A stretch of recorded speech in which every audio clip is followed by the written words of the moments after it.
And welcome back to Global HR News. As you could see here, this is our logo, and this is a unit of globalbusinessnews.net, and of course, Global TV Talk Show. Our very special guest today is Mehibe Hill, and she's in Barcelona. Welcome again. Thank you for having me, Ed. Thank you very much. That's Thanks for the great. warm welcome back. You sound great. The voice is strong, and the light coming in on your hair is beautiful. Thank So, you. so I have the courage to have you back on the show, and the theme is courage. Oh, that's wonderful. Well, thank you for sharing your courage with me. And I've had the courage to come back for a second installment, right? So Yeah, and I playing have to playing on each tell other's you, courage here. I like it. yeah. So, the last time we talked, the theme was courage versus confidence. What's better? What's real? Could you just quickly sum up the difference between confidence and courage, and then we'll go forward? Yeah, absolutely, absolutely.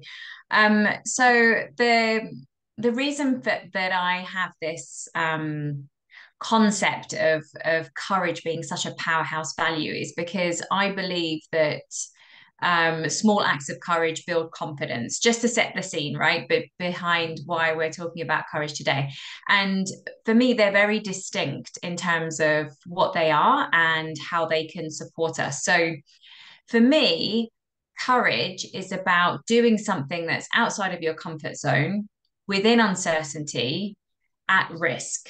So when I say at risk, I don't mean physically at risk, because for me that concept means brave. If we think about a firefighter going into a burning house, that's bravery. When it's courage, that can apply to anything on in our daily life. So when I say at risk, it's basically doing something, not knowing what the outcome will be. So actually taking a risk in doing something, not knowing what's going to happen or what the repercussion is, but just doing it anyway. With confidence, the way I like to think about it is it's a continual investment. Confidence is not a state of outcome. It's not something that you finally reach and you're like, oh, I'm confident now and I've got self confidence.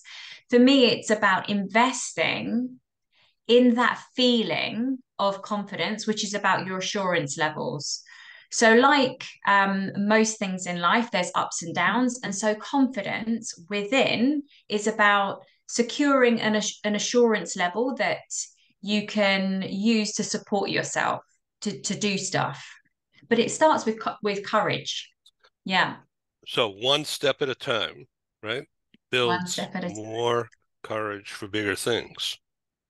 Yeah, absolutely. That's my motto. So when I'm supporting clients and I talk about this powerful equation that helps us to do stuff and grow and to learn, I talk about small acts of courage, build confidence. Because if you're able to reach out into uncertainty, not knowing what the outcome is, and take a risk, you're essentially building more self-trust, and so, the more self trust that you build, one step at a time, it's easier for us to consume in our brain.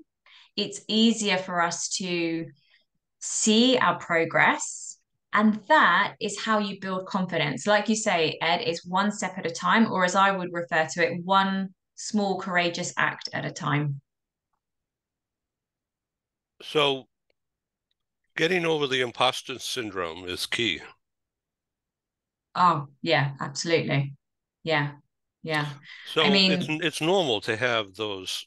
Am, am I good enough? Am I okay to do something bold? yeah. Oh, it's completely normal. I mean, I haven't met a single person, I haven't coached a single client who hasn't shared that they have imposter like thoughts. So when we think of ourselves as being an imposter in a real life situation, if we apply that, it is essentially feeling like you're a fraud in your own life. You're questioning your authenticity, you're questioning the reality as well of where you are. And especially when we apply that into the work context, you you think that you are in a place of success by sheer luck, or you're not able to attribute your success to yourself. And so imposter like thoughts, like you shared, Ed, I'm not good enough. People will find out, I'm a fraud. I am a fraud. I'm an imposter. I can't do this. It's really centered around what I refer to as unhelpful thoughts. That's what imposter syndrome is. It's this voice inside our head that's talking at us in the most unhelpful moments. Because you'll find it only crops up when you're in a particular emotional state or you're facing a challenge and your emotions are heightened. So avoidance, procrastination to do something that um, is a problem. I mean, that's normal. Oh yeah, absolutely. Again, very normal. So um a lot of what I see in humans, because ultimately, Ed, we're just all humans trying to do our best in this very complicated and complex world and life that we're living in. And it is so much easier and safer. So I'm referring to the brain again. It's easier for our brain to stay in a safe place.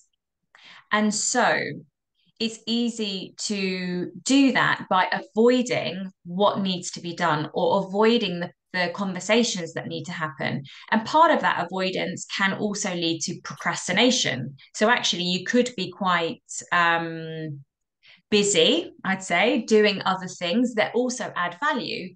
But actually, you're just avoiding and dancing around the challenge or the issue that you're facing. And so that's why avoidance and procrastination is time and time again the challenge that I see humans facing, or they're actually using it as a tool to avoid all the courage they actually need to put into practice to deal with the bigger issue here. So, what about this concept of silent time and how does all this wrap up? Can you say silent time? Yeah. Silent time. So the the silent killer of time. Yeah, I think that's where that's coming from. So what I'm seeing in all of us humans, and I'm the same, I'm still a human at the end of the day, is that essentially where we are avoiding or procrastinating, what we are doing is losing time. So actually, the thing that we're really good at as humans is avoidance, putting our head in the sand, doing all the other things that need to be done. But what it's doing actually is killing your opportunities to embrace a better world, a better future for yourself. So actually, that's why I refer to those things as the silent killers of time, because that is a cost to us. If you're in avoidance or procrastination mode, you are costing yourself time. And actually, behind that, then you're costing yourself a lot of energy, a lot of focus, the way that you could use your energy in other ways that is more helpful. So that's why I call them the silent killers of time. Yeah. So, in some of your writings that I've read, you use the word the uglies. Yeah. What is that? The uglies. Yeah. Yeah. The good, the bads, and the uglies. So, this concept of the uglies comes from when I talk about us having the courage to accept ourselves. And when I say accept ourselves, look in the mirror and just go, you know what? All of the bads and the uglies, the uglies are the stuff that you just don't want to think about. You ever had that feeling, Ed, when you think about a certain part of yourself? For me, it's I'm quite controlling, especially in my relationship with my partner, and I'm working on it so much, and I've made lots of strides, but I'm not perfect. Again, I'm human. And so when you think about the uglies, it's the parts of yourself that makes you go, ugh, that makes you just want to, cover your face or hide away. And so if we have the courage to really put the mirror up and look at the uglies, embrace them, and go, yes, I am controlling. Yes, I am a perfectionist, which is causing huge challenges for myself. Love your uglies And then you can start to unlock a sense of freedom because actually, once you start to embrace and love your uglies, then you can start to just accept yourself. And if you're able to accept yourself, then actually we can start doing all the good work to dim the noise of that imposter voice, of that inner critic that has so much hold over us. So loving and embracing your uglies is really important in this process. So the imposter thing, I'm circling back to that because it takes on a life of its own, I think. And I'm just Mm. thinking about myself, and um, but I know some other people who will go nameless that think of themselves as, oh, I don't want to be viewed that way, so I'm not going to say or do things. So Mm. avoidance. Yeah. Or in that situation, I would the because you're referring to perception there, Ed, of how others see us, Yeah. and so we avoid particular behaviors. I refer to that process as masking, where we are masking our true selves to support an external view, to support us to receive external validation, to receive something that's going to make us feel good in that moment. We're looking for that dopamine hit, if someone's saying, great job, you're awesome, whatever it is. And we engage in particular behaviors that maybe aren't natural to us, or it's hiding something, then that is masking. And it's very tiring to be in that mode for a prolonged period, which is why, people that suffer with imposter syndrome and it goes into its most severe state actually have burnouts. You know, this is a fact that if that imposter voice is so loud and you're masking and masking and masking in your behaviors, it's exhausting. Yeah. Okay, so how do we stop that? Do we go out for a walk or pour a glass of scotch or what do we do? Yeah. Oh gosh, yes. So the first step, Ed, is really this acceptance piece. It's really just coming to an understanding with yourself, accepting the uglies, like I've referred to before, and giving yourself the opportunity to open up self-kindness and compassion for yourself because we are so hard on ourselves. We are our worst critic. If you think about someone who in your life that might be hard on you, think about how hard we are on ourselves. We are so judgmental of ourselves. So being able to embrace even a shift of self-kindness and compassion.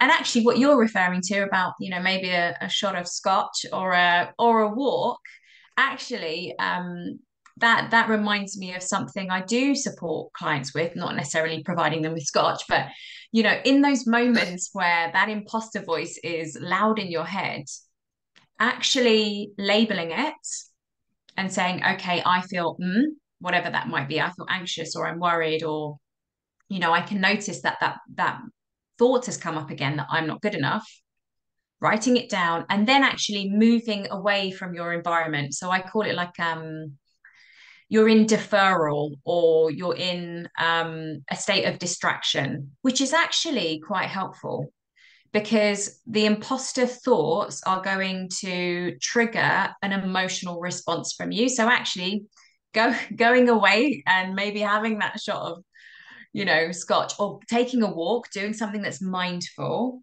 taking some deep breaths, going on a walk, maybe putting your earphones in for 10 minutes, reading a book, getting out of your environment and changing it up and doing something else that's more of a mindful exercise, then yes, I would recommend that.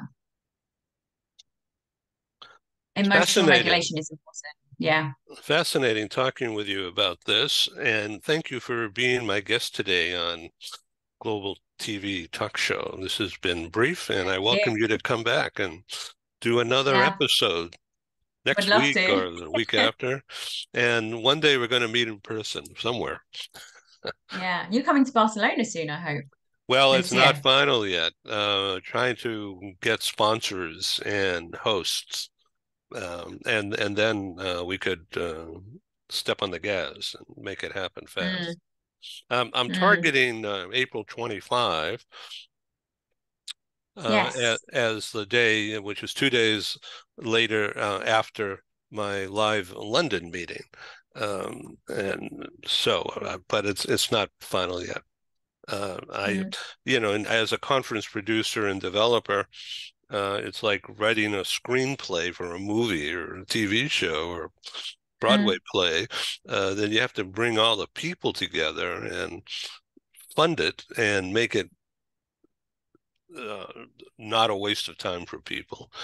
So something dramatic has to be the anchor, if you will. Why should Mm. I waste time? Why should I be there?